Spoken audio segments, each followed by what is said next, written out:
बिस्मिल्लाहिर्रहमानिर्रहीम अस्सलाम वालेकुम दोस्तों, मैं हूं फियाज। दोस्तों आज एक और ज़बरदस्त रेसिपी लेकर आए हैं, बहुत ही टेस्टी, बहुत ही मज़ा होने के साथ साथ बनती मिनटों में इंशाल्लाह रेसिपी आपको बहुत पसंद आएगी।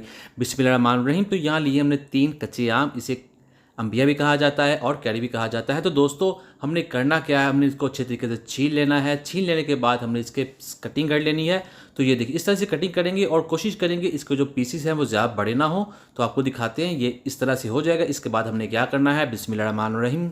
हमारे पास कढ़ाई है जिसमें जाएगा 2 tablespoon cooking oil, half tea spoon जाएगा इसमें सौंफ, हाफ़ टी स्पून जाएगा इसमें कलौंजी और हाफ़ टी स्पून जाएगा इसमें राई दाना और हाफ़ टी स्पून जाएगा इसमें साबुत ज़ीरा। और अब हम इसको पकाएंगे इस ऑयल के अंदर और इसको हमने पकाना है तकरीबन 1 मिनट के लिए। और फिर इसमें हम ऐड करेंगे इन कच्चे आमलों को और इसको हमने पकाना है इसके अंदर, इन मसालों के अंदर तकरीबन 1 से 2 मिनट के लिए। और साथ साथ इसकी मिक्सिंग करते जाएंगे इस तरह से। दोस्तों ये रेसिपी बहुत ही ज़्यादा टेस्टी बनती है, आप ज़रूर ट्राई कीजिएगा, इंशाल्लाह ये आपको बहुत ही पसंद आएगी। और अब हम इसमें ऐड कर देंगे तकरीबन 1.5 गिलास पानी और इसको हमने दम लगा देना है तकरीबन 10 मिनट के लिए, ताकि ये अच्छे तरीके से ये गल जाए। तो थोड़ा सा पहले मिक्स कर देंगे, उसके बाद ढक्कन दे देंगे 10 मिनट के लिए।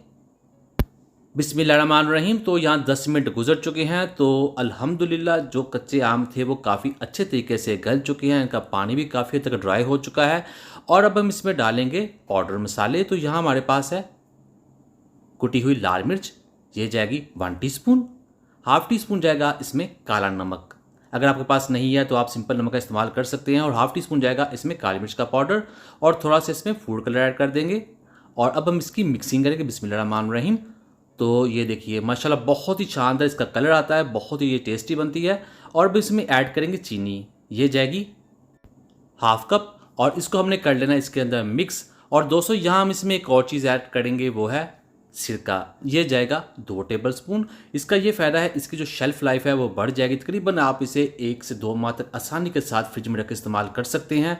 और अब हम इसको फाइनली मिक्स करना है और यहाँ इसको हमने ज़्यादा नहीं पकाना, तकरीबन 1 से 1.5 मिनट के लिए और पकाएंगे। तो ये जो हमारी चटनी है अल्हम्दुलिल्लाह बनकर तैयार हो जाएगी। अब ये बनकर तैयार हो चुकी है। अब हमने फ्लेम बंद कर देना है और इसको नीचे उतार लेना है बिस्मिल्लाहिर्रहमानिर्रहीम। तो ये देखिए माशाल्लाह बहुत ही टेस्टी, बहुत ही ये पसंद की जाती है। इसे आप किसी भी खाने के साथ सर्व कर सकते हैं, इसे आप सिंपली भी खा सकते हैं। तो इसके ऊपर थोड़ा सा हम चांदी वर्क लगा देते हैं और आपको दिखाते हैं इसकी फाइनल लुक। अल्हम्दुलिल्लाह अल्हम्दुलिल्लाह बहुत ही टेस्टी, बहुत ही मज़ेदार कच्चे आम की चटनी बनकर तैयार हो चुकी है। उम्मीद करता हूँ आपको आज की वीडियो पसंद है। वीडियो को लाइक कीजिएगा, चैनल को सब्सक्राइब कीजिए। दीजिए फियाज अंसारी को इजाज़त। अल्लाह हाफिज़।